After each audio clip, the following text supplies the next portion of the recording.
All right, so there's nothing to download today. We're starting with a blank file, and we're going to be talking about user-defined functions. So last time we were together, we worked with lots of different functions to manipulate strings.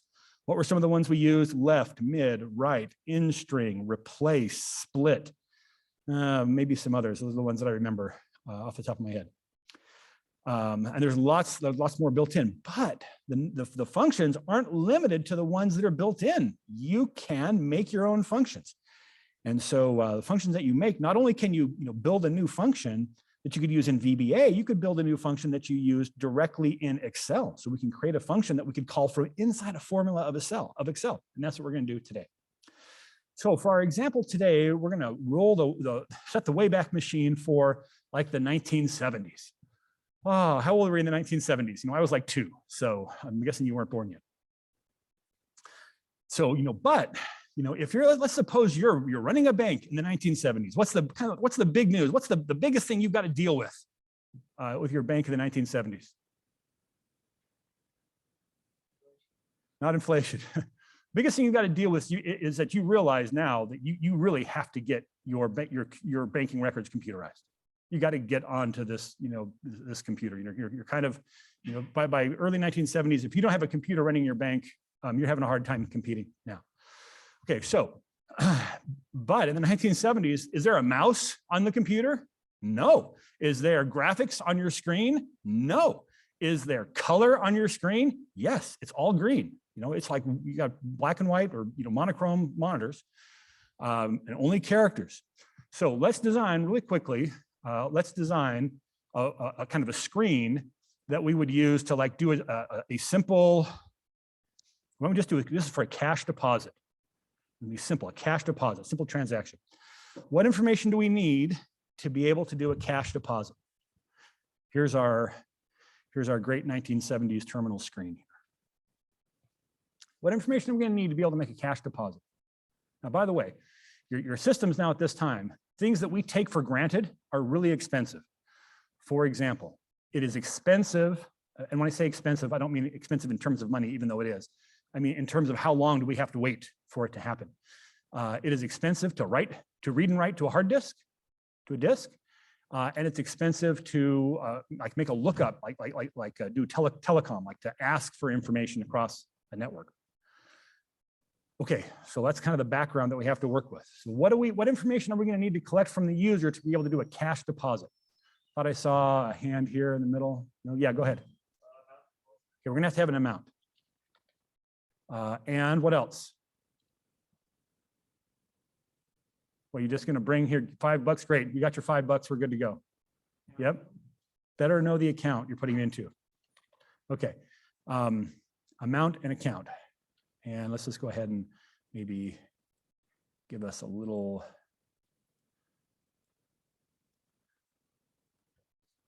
place to see where that's going to go.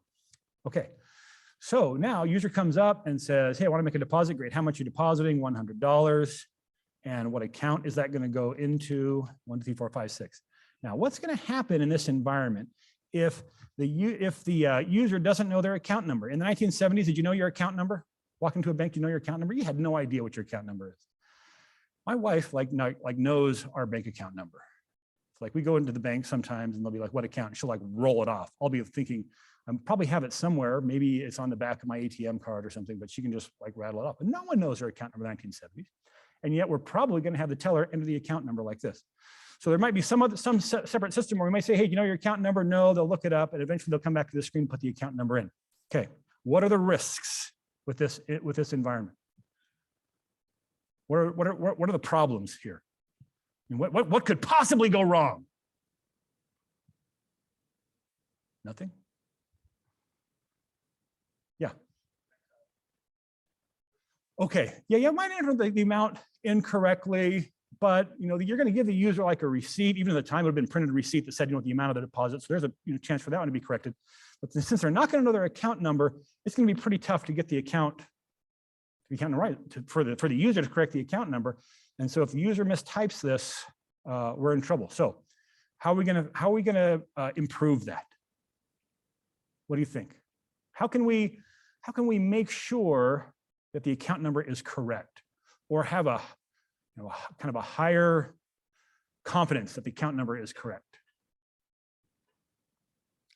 Thoughts? Go ahead. Okay. So one possibility is, let's go ahead and look it up, right? We put the account number in, we're going to go back to the database, we're going to pull up the information from the account number, and we're going to display like the user's name right there. And then the teller could say, well, Mr. Fredrickson, thank you, for coming to the bank today. Yeah, that'd be pretty good, except that's telecommunications. Right? So that's going to be us. It's too long. It's just going to take too long to do that. So that would be a great solution in about 10 to 20 years. That technology catches up to where that's going to be like readily the go-to answer for this. So tough for you to think back into the Stone Age, but let's think of something else. What we would love is something that we could do without any telecom and without having to even go to the hard disk. Yeah. Okay. Right. Yeah. So you could print out the book, and kind of look it up. Yeah. So that probably might even be faster than doing it by telecom, but probably that's going to be pretty slow as well. Other thoughts? Yeah.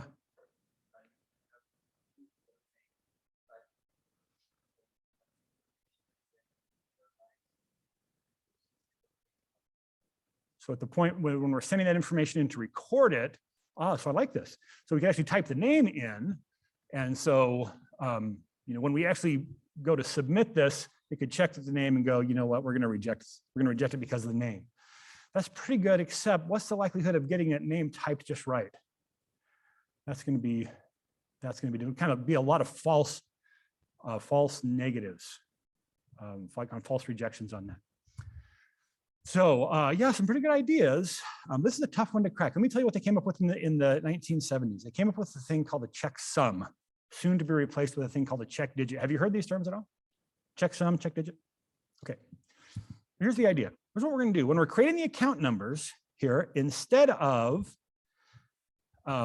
this just being like a sequential number, we're going to do this. Let's see. What's 1 plus 2 plus 3 plus 4 plus 5 plus 6? Is that 21? I think that's 21. So this account number is going to be 1, 2, 3, 4, 5, 6, 21. So now when I type in the account number, I'm typing 2 extra characters. How long does it take to type 2 extra characters? Like less than a second.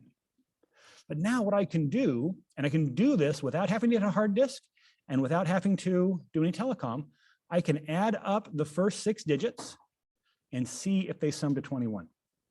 And if they do, this is a well-formed number. If they don't, the user's made a mistake somewhere, right? Because if they make a mistake somewhere in the first 6 numbers, they would have to make a compensating mistake in the last 2 numbers, for that to show up. And that's the likelihood of that happening is really, really low. This is called the checksum. It's called the checksum because you're summing the digits and then just putting the sum there to be the check. This is like our first baby step into this space, and it was brilliant, right? It could protect against a mistyped account number pretty well. But what's going to be what do you think would be some of the most common mistakes? Typing something wrong, what would it be? So you're looking at the transposition. You see why the transposition of two sequential digits is a problem here. Or a transposition of any 2 digits would be a problem here. Probably the most common error is going to be any 1 digit typed incorrectly. And this is going to protect against that. But the second most common error would be 2 sequential digits transposed. And in that case, they're going to sum to the same. So pretty soon after we introduced this idea of a checksum, we said, you know what, for doing just a little bit more math, we could create an algorithm that would do this. If any single digit is incorrect, it would not give us the correct kind of number in this part of the account.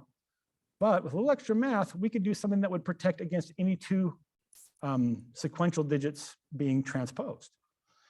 And if we're really good at this, we would like that function, whatever function we write, to be able to say, take the first part of this account number, crank it through some function and have it spit out what the next number should be if it's right.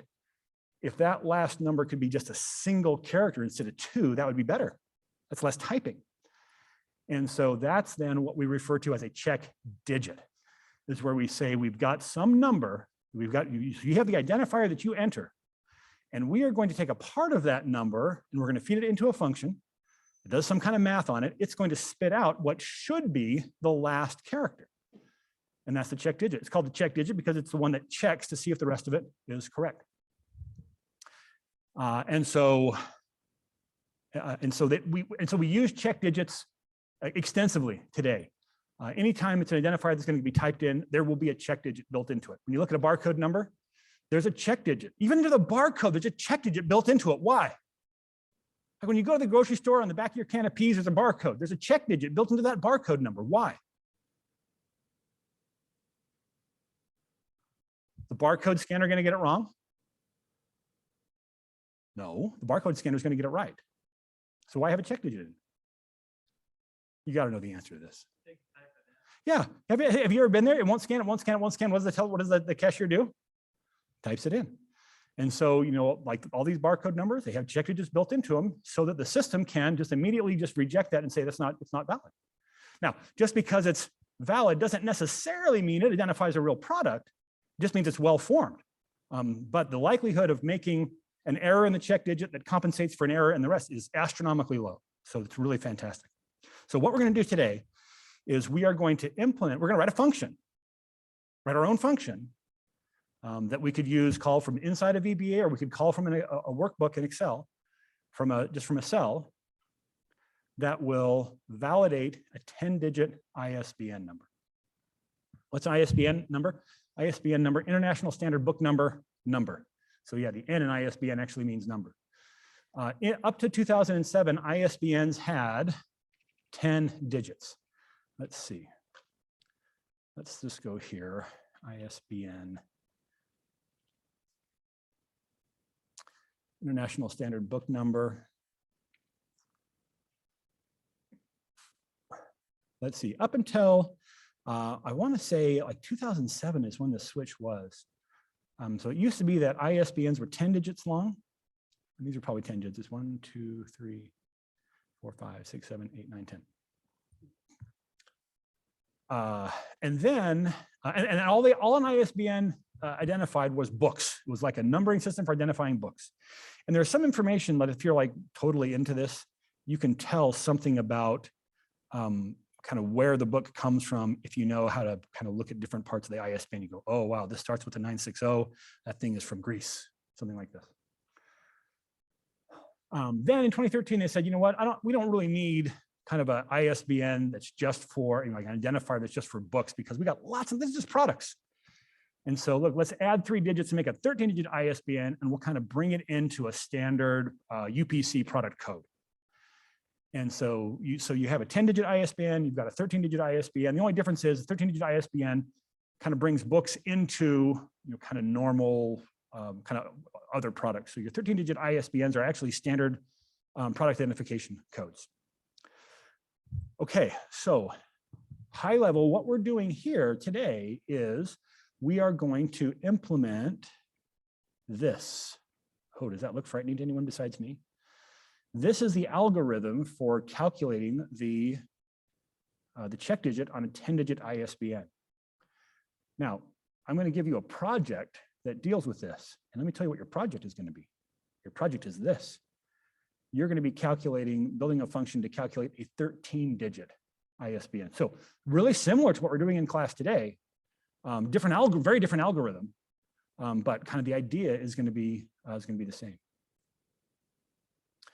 Okay.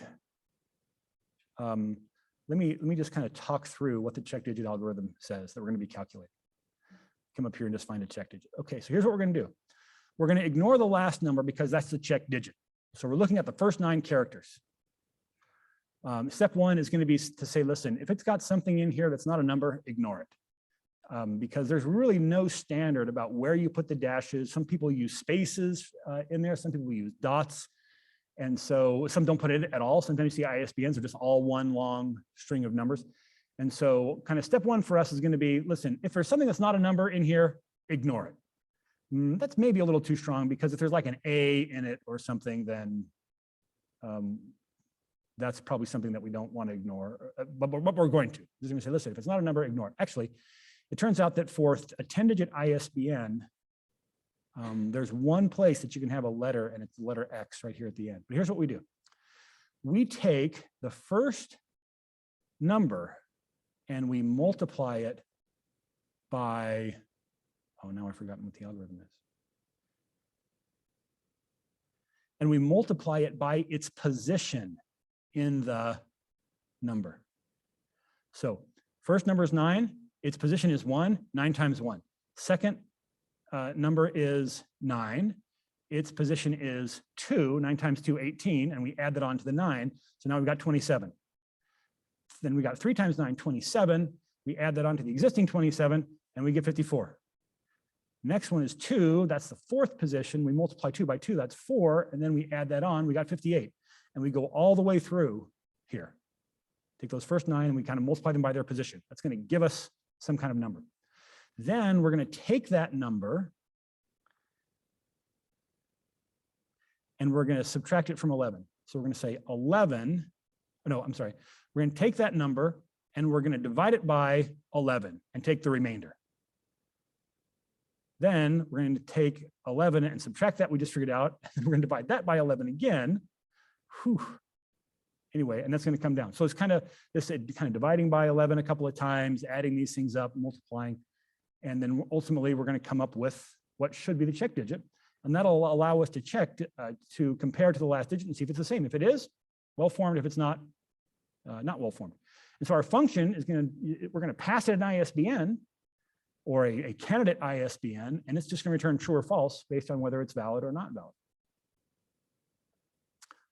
Now, because you'll notice here that ultimately we are taking something and dividing it by 11 and taking the remainder, that's what mod is. The mod operation is take this number, divide it by this number, and give back the remainder. So what are the possible values that I could get out of not knowing what number is coming into this? If I'm taking it mod 11, taking the remainder when divided by 11, what are the possible values for the outcome of that operation? Yeah, 0 to 10, because if the remainder was 11, something went wrong, because you can't have a remainder of 11 because that means that number would have gone in one more time, however you want to think about how doing this math. So you got 0 through 10. So the possible check digits are 0 through 10. There are 11 possible check digits. The trouble is we've only got 10 characters, 0 through 9, that are like Arabic numbers or Arabic numerals. And so how can you express 10 with a single digit?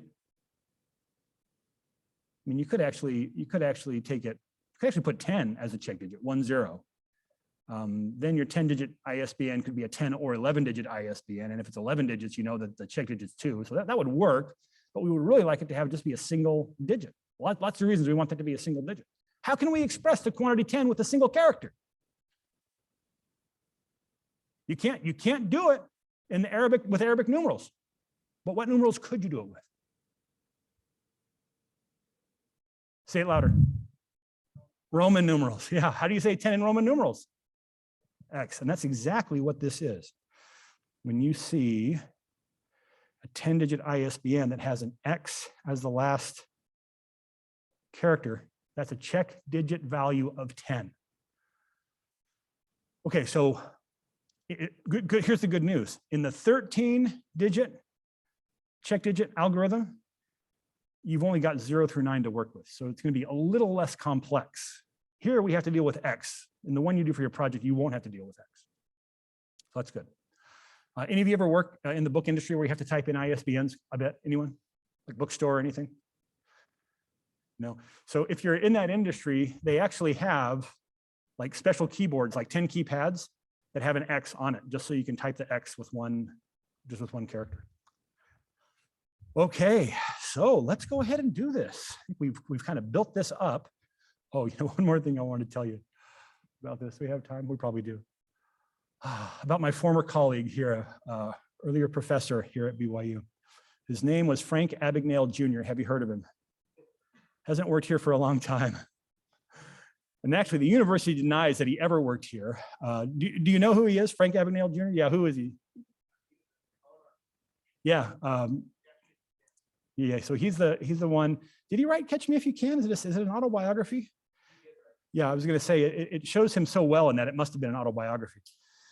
So yeah, in the autobiography, it doesn't make the. If you saw the movie with DiCaprio, what's his name, Leonardo DiCaprio, it doesn't make the movie, but in the book, he says, yeah, for a time he even came and got a job in the as an adjunct professor in the psychology department at Brigham Young University. If you ask the university officially, did he ever work here? The answer is no. I'm not sure who to believe on this. University has a pretty good track record for telling the truth. Other guy, not so much, but anyway. This actually was his very first financial fraud, financial instrument fraud. We kind of dealt with what we have on the screen right here. It wasn't cash deposit. It was like, well, it would have been for cash deposits as well. He noticed that, interesting. How many of you have actually been to a bank, physically been to a bank in the past 12 months? Okay, so half. That's kind of more than I expected. So I mean, now that you can deposit checks from your phone and stuff, I'm not sure. You got to go to set up an account, I guess, is about it. But in the what would have been probably early 80s that this was happening for him, maybe 70s. He noticed at his bank that if you went in to make a deposit and you didn't have a deposit slip, like from your checkbook that had your account number pre-printed on it, there was deposit slips just on the counter.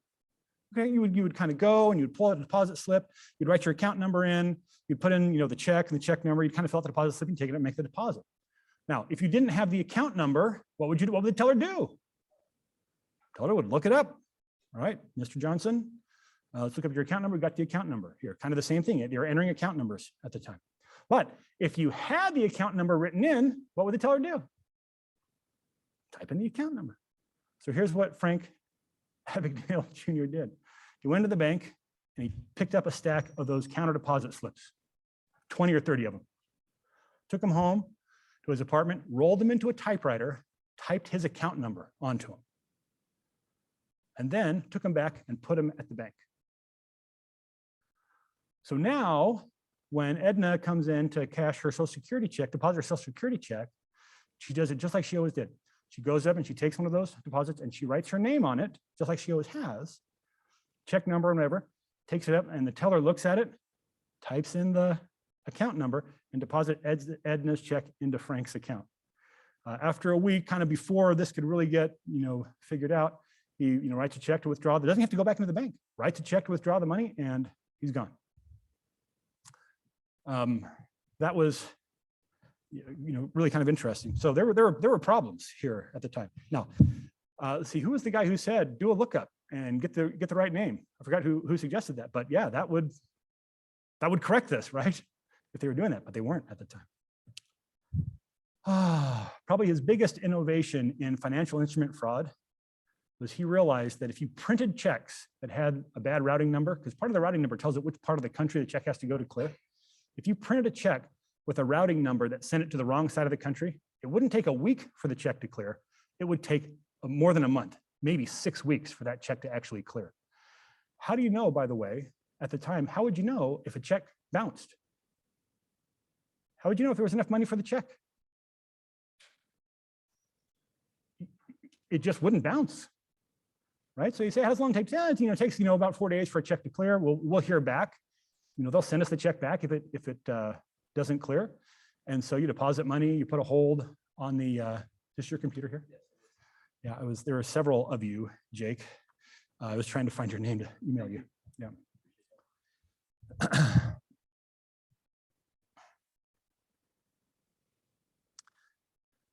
So yeah, the way you would know that it bounced is that, or that it cleared, was that it didn't bounce.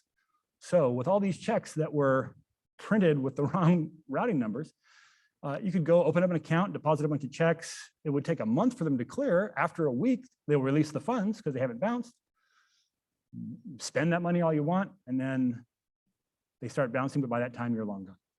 I shouldn't say you're long gone. You would never do such a thing. Frank was long gone. Where's Frank today, by the way?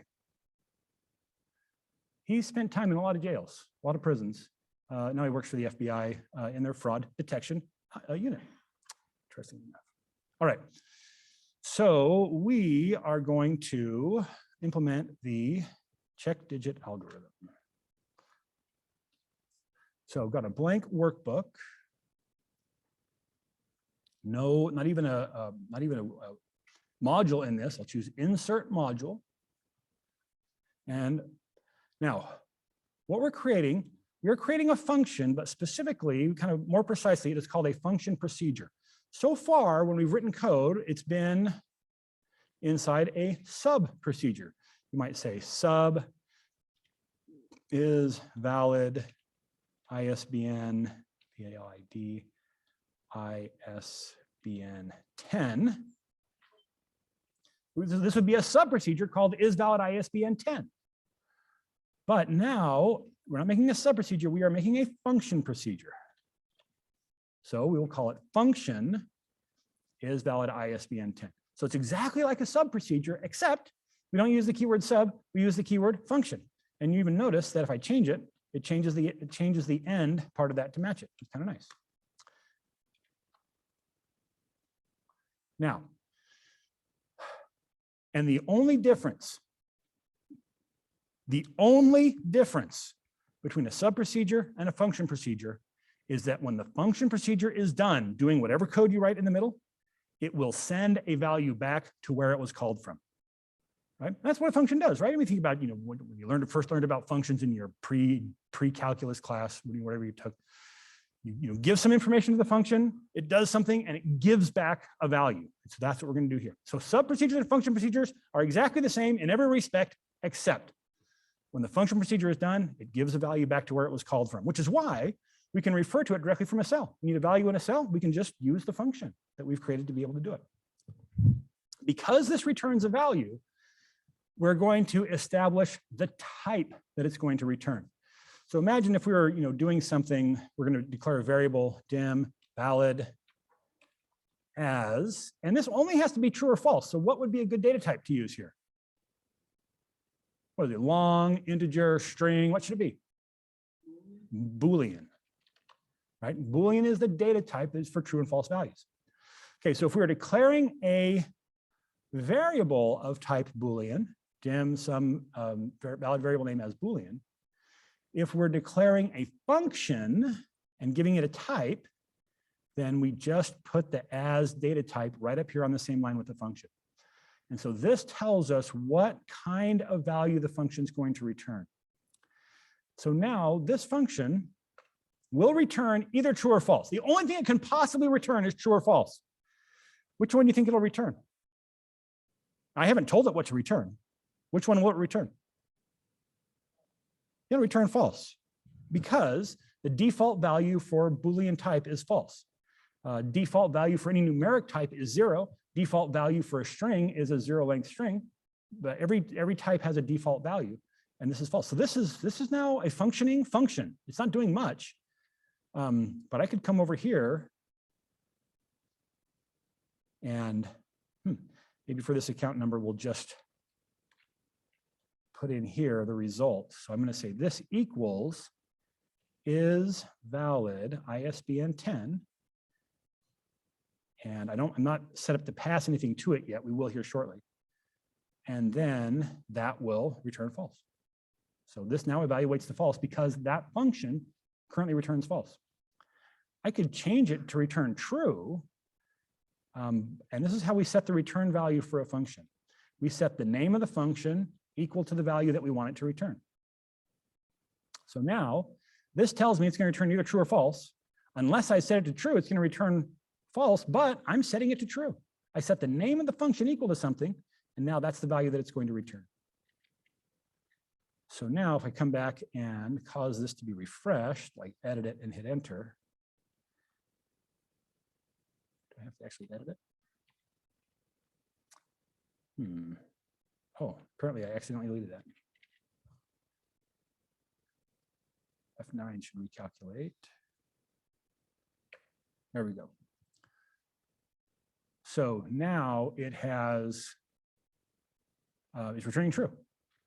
Now we've got to do a lot more work in here because we've got to look at what we send to it and then decide if it's true or false. So we need to make a provision to receive something. Have we ever put a variable inside these parentheses yet? I'm not sure if we have. Maybe we, I don't think we have. Okay, so it turns out I'm going to want a variable here, and I'm going to call it candidate. And we'll take that in as a string.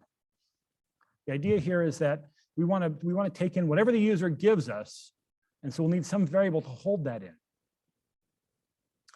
So I might say declare that right here and then give it a value. Candidate equals, and why don't we use this example?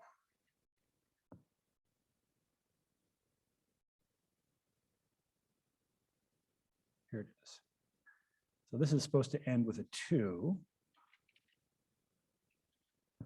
So -2. So that's what I'd like that candidate to be. Now, by doing it this way, I am making this function be able to evaluate this candidate. I would like it to be able to evaluate a different candidate ISBN every time it runs. So let me just do this. Let me put an if statement down here that's going to be pretty rudimentary. We're just going to say if the right of candidate one character, the rightmost one character from candidate is equal to 2, then return true, otherwise return false. And in fact, let's say end if here. If I never run this line, it's going to return false, right? We already saw that by default, it's going to return false. So now I'm going to say, whoops, I don't need these outer parentheses. I'm going to say if the rightmost one character is 2, return true, otherwise it's going to return false. So now, because candidate has 2 as the rightmost character, this thing should be returning true. Let me edit it and hit enter. Let me change this to be 3. Edit it and enter. That goes to false. But I certainly don't want to have the user come in here to VBA and type in the number they want to validate. Instead, I'm going to declare this variable as a special kind of variable called a parameter. Instead of declaring it here in my code, I'm going to declare it here inside my parentheses. When I declare a variable inside the parentheses, I'm saying, all right, yeah, we're going to declare a variable right here, but the way it's going to get its value is when this function gets called. We're now saying, listen, you want to call this function, you have to give me a value for the candidate variable. Now, it turns out the only thing that I'm doing, that I'm allowed to do inside these parentheses, the only thing I can do in here is declare a variable.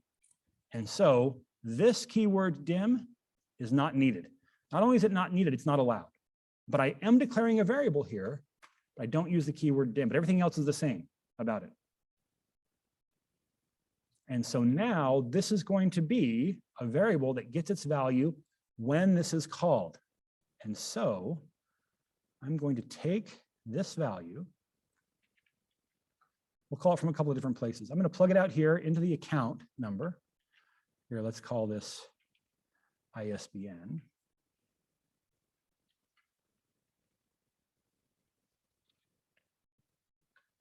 And now, if I was just using a built-in function, how would I get the value into these parentheses? I just put a reference to the cell that it's in. And now this is calling my function isValidISBN10, and it's passing whatever's in E6. What's in E6? It's that right there. So it's going to be false, and as the way it is right now, unless the number on the end, the check digit, is a 2. Oh, I sure wanted that to refresh.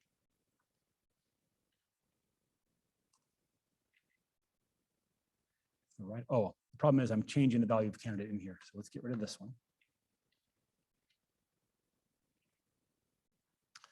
Go to 3, it's false. Hopefully if we go to 2, it'll change to true. Yeah. Okay. Again, we've got a lot more work to do on the math, but we've kind of got the guts of it happening right here. Now, the truth is I don't want to have to come back here to Excel to change this value to play with it all the time. I want to stay in my development environment. So I'm going to open up my immediate window, and there's lots of places I can call this function from. I can call it from right here. is valid ISBN 10.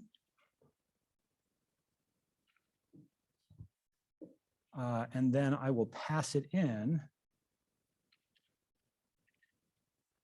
It's a string. I'm going to put that in quotes. So that will return true. That will return false. So while I'm developing this, I'm probably just going to work it right here inside the immediate window. Okay, I think we're kind of set up to start doing the work. Any questions before we dive into it? Tell me how close you are to being with me. 5 is I am so with you. Something less is I'm not quite there. 2, so I'm seeing 5s, a couple of 2s. Let's see, do we have a TA here today? Do you need help? Anyone who's showing a 2? You want a second for me to come in? I'll be glad to take a minute and come and look at what you got. Yeah? Question?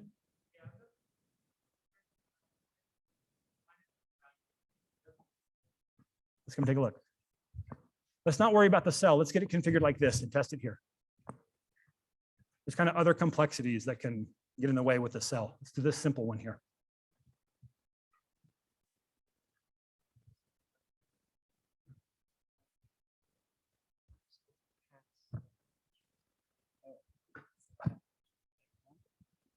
Put those in quotes, because that's how you do in the math. It's taking 0, subtracting 306. Yeah, make sure you've got quotes around the ISBN. Hit debug. Put the closing parenthesis after the 1 here. And take it off from there. Hit play. Okay, gotcha. You can see, I think it looks good now.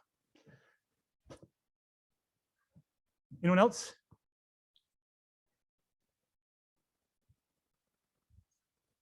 Okay.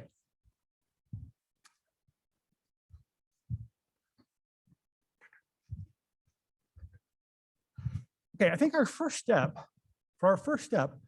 let's go ahead and let's just get the valid characters, the valid digits.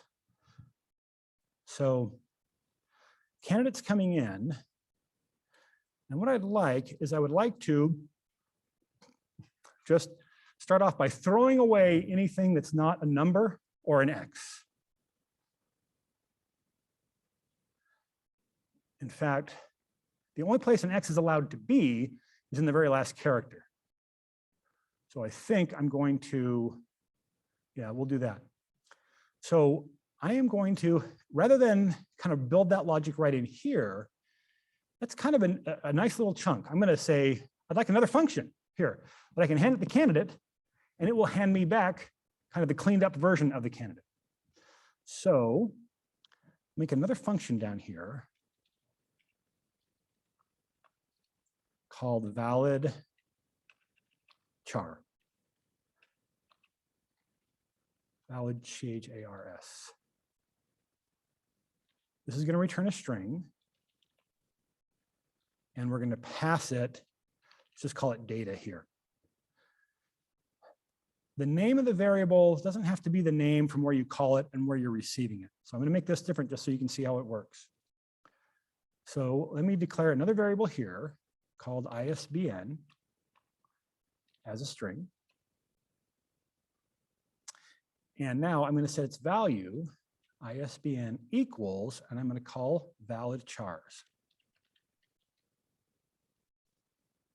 And I'm going to send it the candidate.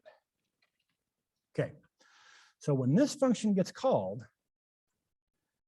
the variable declared here is getting its value from the statement that calls it. So I'm calling is valid ISBN.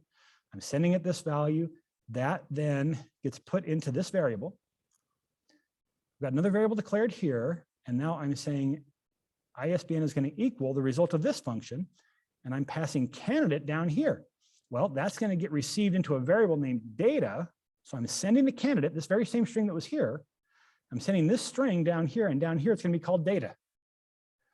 Seems a little bit weird to be renaming it like this, but the whole idea here is that this function should be independent from how it's called. So if I have other places I need to call this function from, I don't want to have this name be the same everywhere. So it can be different. Okay, so I'm gonna, so this point, let me just go ahead and do a debug.print.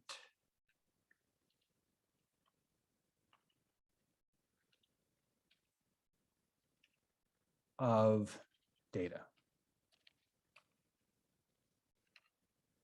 Print a string that says data, put a comma, and then say data. And I'm going to comment out this block for right now. So let me just put single quotes in front of this block. That's going to cause some, it's going to cause some problem. Trying to do this before I actually get my ISBN adjusted is going to be a problem. Okay, so now if I call my isValidISBN function, it's going to call, also going to call this. So we can see it here. We're calling isValid characters. We're passing this down. It's printing whatever got passed down. I can see it's printing that out here. Where is this false coming from?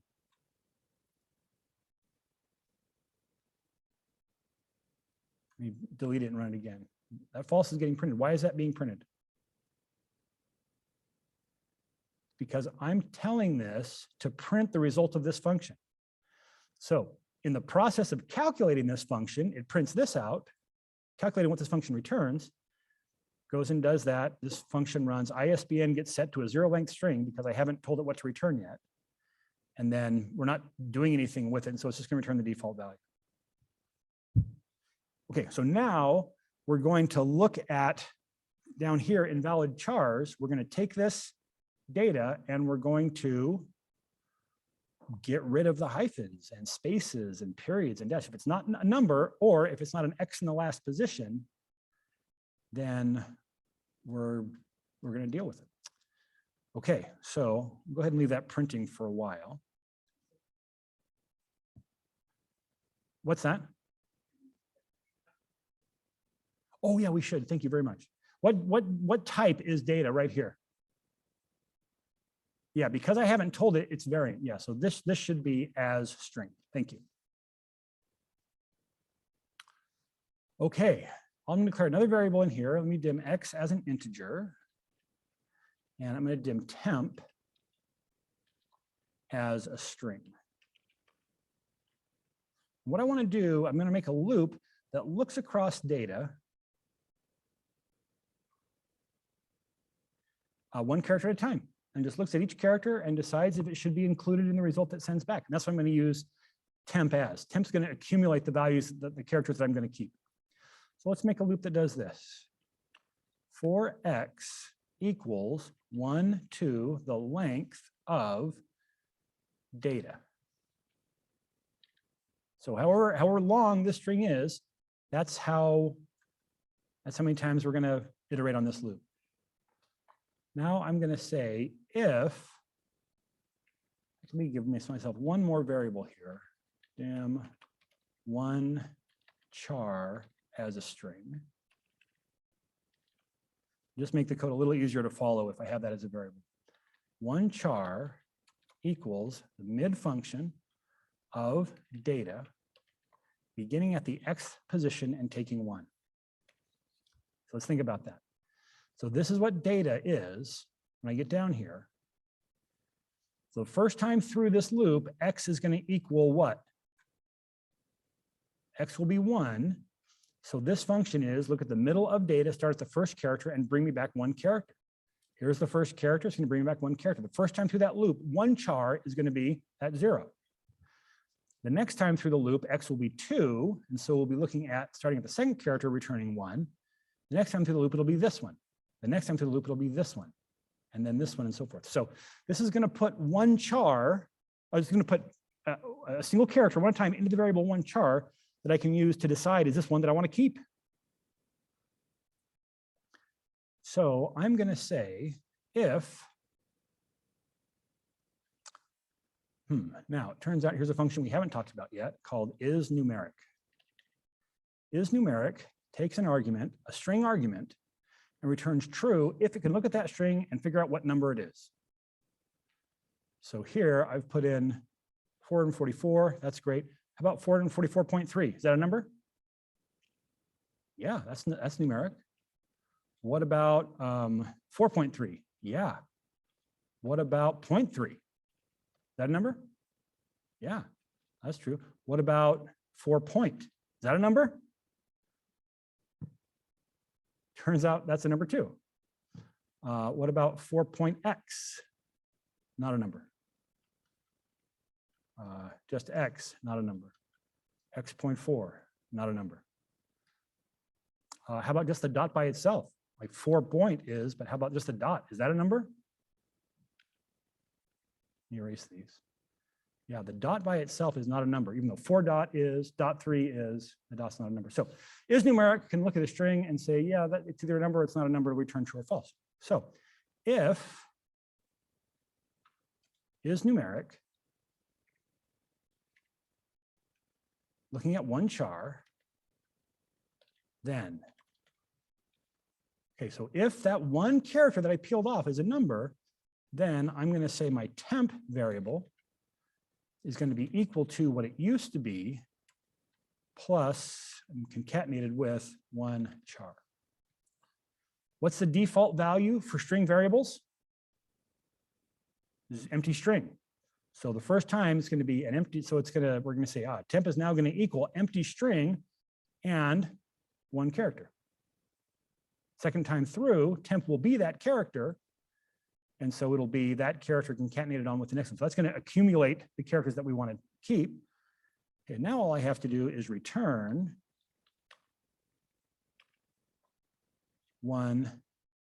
return temp. And I'm going to call this one directly. This is going to return a string. We call it directly up here. So I'm going to print, oops, sorry, wrong language. I set the name of the function equal to the return value. So here I'm going to call valid chars. I'm going to pass it this string, and it should return something.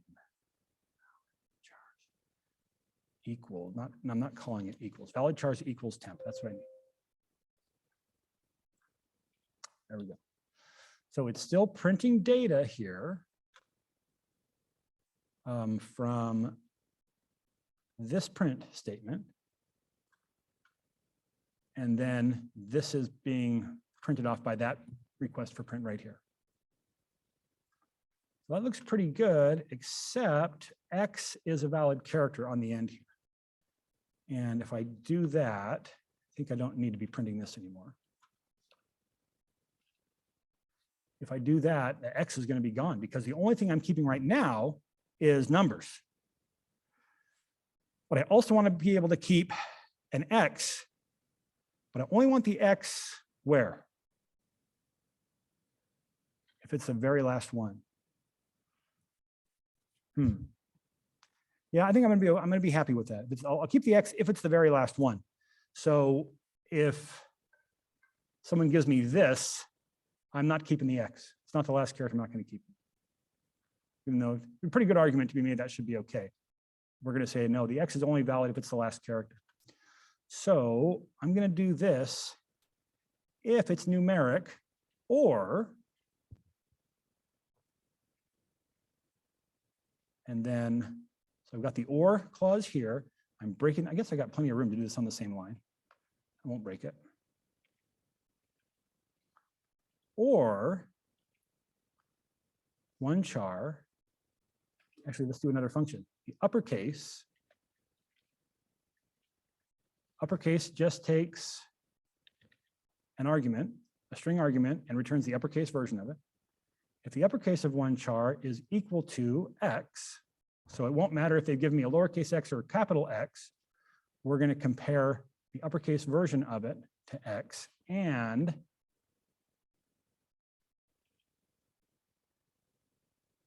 let's make sure we've got these happening together, put these in parentheses. And X, oh, you know what? X is a problem. Since X is the character here, I shouldn't be using it this variable. You can leave it as X if you want, but let me just change this to Y so that I'm not confusing the X that's the check digit with the X that is the variable. and y is equal to the length of data. So this part will only be true if it's the last character of the string and it's an X.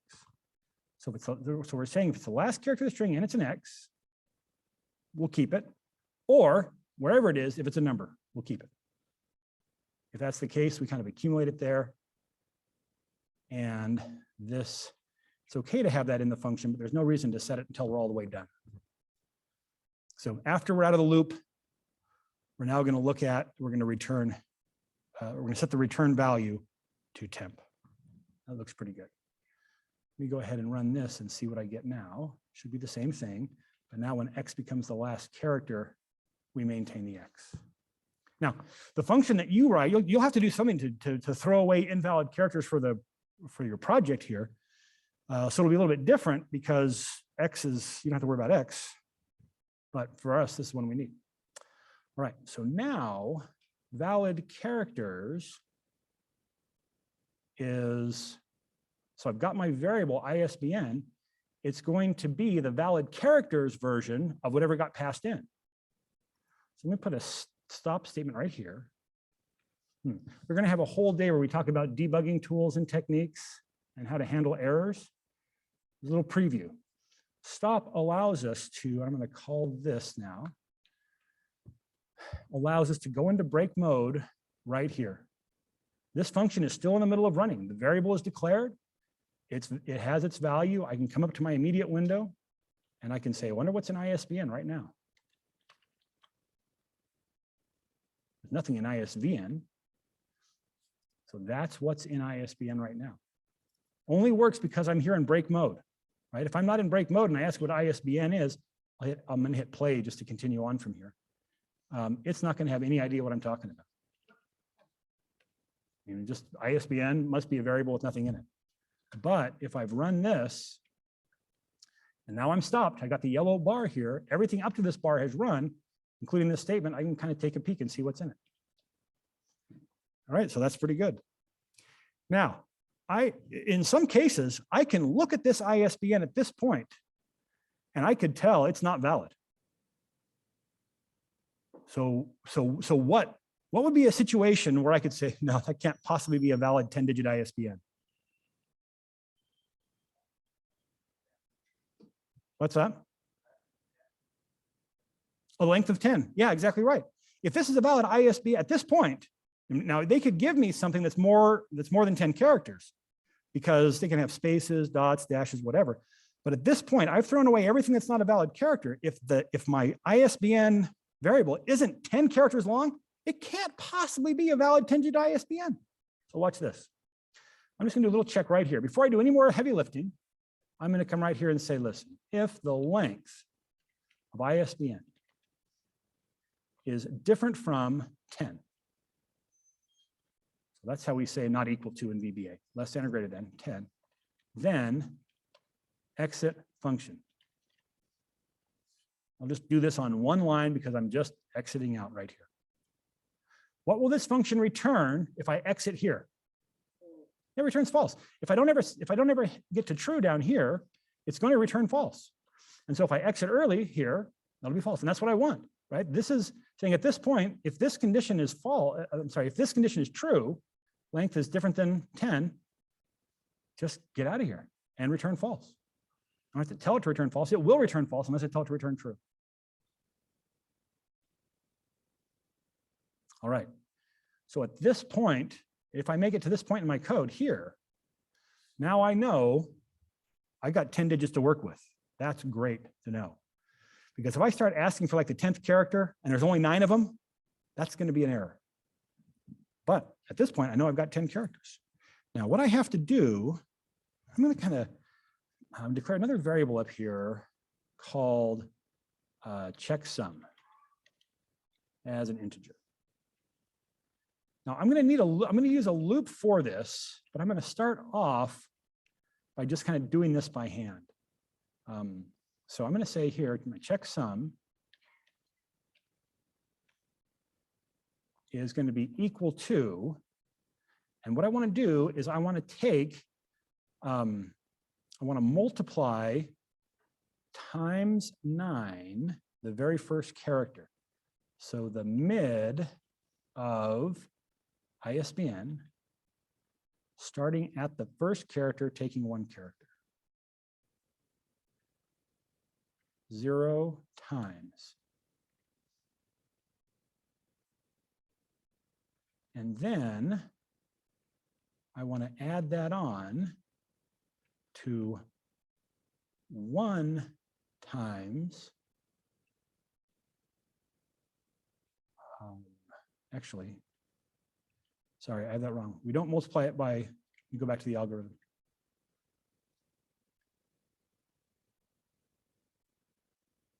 We multiply it 9, 8, 7, yeah.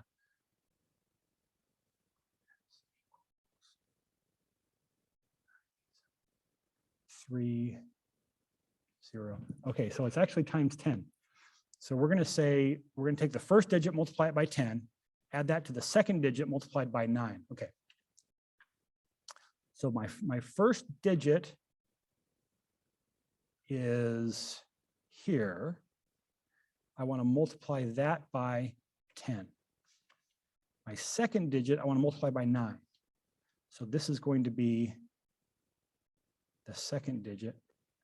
And I actually want to accumulate this. So I'm going to say I want that plus the checksum. And in fact, I can do that the first time because checksum as a numeric variable is going to start off at 0. It seems a little weird to say it's going to equal itself when it's 0, but it's going to be 0 plus whatever this evaluates to. Then it's going to be that value plus whatever this evaluates to. Now I want 8 and 3. Okay, and I've got to do this now 9 times. We're going to do this for the first 9 characters. So I've written these 3 lines, and I can see these 3 lines are exactly the same, except for some numbers that change. So that should be a pretty good way for me to use a loop, like a for loop, to be able to handle this. So what I'm going to do here is I'm going to say, give myself y here, dim y as an integer. Actually, I'm going to go ahead and use single, I'm sorry, byte. So 1 byte number, 0 through 255. I only get here if I've only got 10 characters, so byte will be enough. So for y equals 1, 2, 9,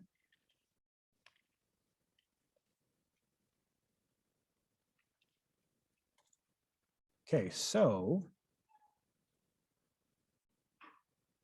that's what I need right here. Y is what I need here. This is going to be 1, 2, 3 as I go through the loop. Now I need this to be 10, 9, 8. So what expression based on y can I put here to give me 10 and then 9 and then 8 and so on through the loop? 11 minus y, right. So I'll take 11 minus y. And let me just make sure that happens first.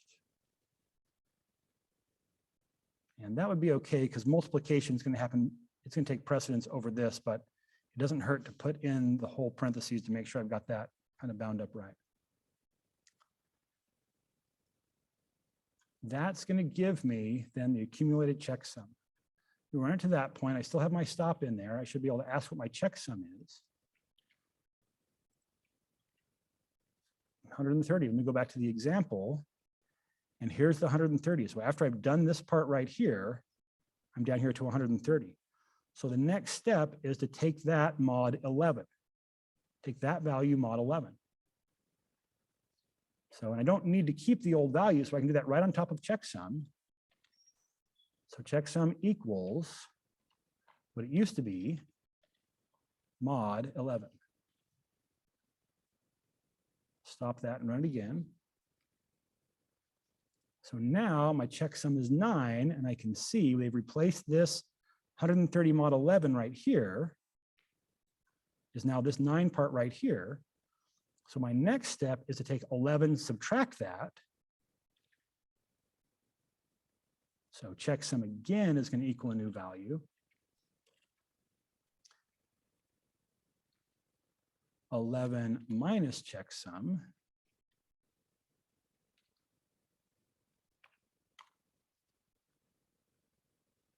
I'll go run that one.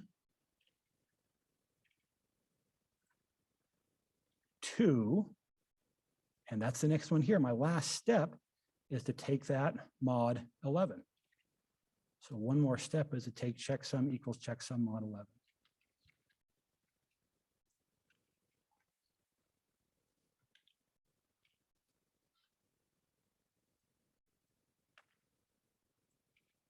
And 2 is the result there. And so that's the check digit calculation. Now I just have to compare that to the last character passed in and see if it's the same. And I have to also know that if, now let's do this, because if my checksum is 10, we got to check to see if the last character is X. So let's do that first. So I'm going to say if checksum is equal to 10 and the rightmost character of, not my candidate, but of the one I've cleaned up, ISBN, the rightmost character of my ISBN, in fact, let's do the uppercase of that, is equal to X, then we're going to set true.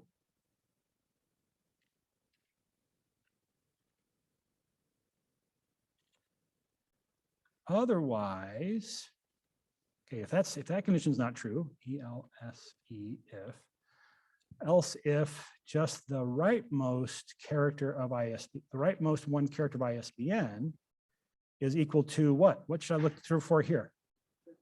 Yeah, to see if that's what checksum is. Else if, then return true. That's it. Otherwise, I'm going to return false. I don't have to set it to false. It's going to return false if I don't ever set it to true. This is really kind of an or here. I could do this in one check. I could say this or this, but I'm going to leave it just like it is here. I think that's it. I think that is the 10-digit ISBN. So this should return false. If I change this to 2, it should return true.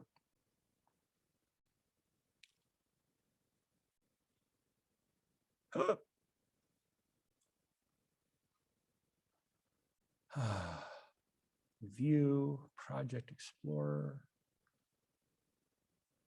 Module 1.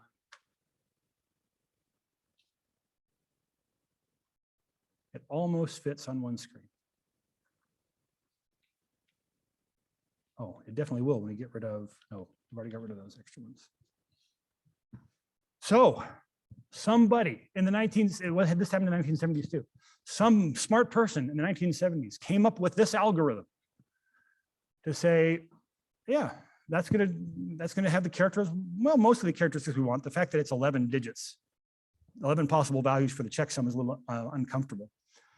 But yeah, run it through that math, and you can tell if it's a well-formed ISBN. We can use it. This is functioning now back in the cell as well. So if we come back to our, cell, that should be true when it's a 2. Change it to a 3, and that'll tell us it's false. If I go back this to a 2, it should be able to come and change any one of these. Make that a 2, and that should go to false. We should be able to transpose any 2. That should return false. So that's it. The whole point here is kind of understanding functions, building functions. We built a couple of them today. One valid characters, and then this is valid ISBN. Questions? All right, that's creating function procedures. Thanks for coming to class. Class dismissed.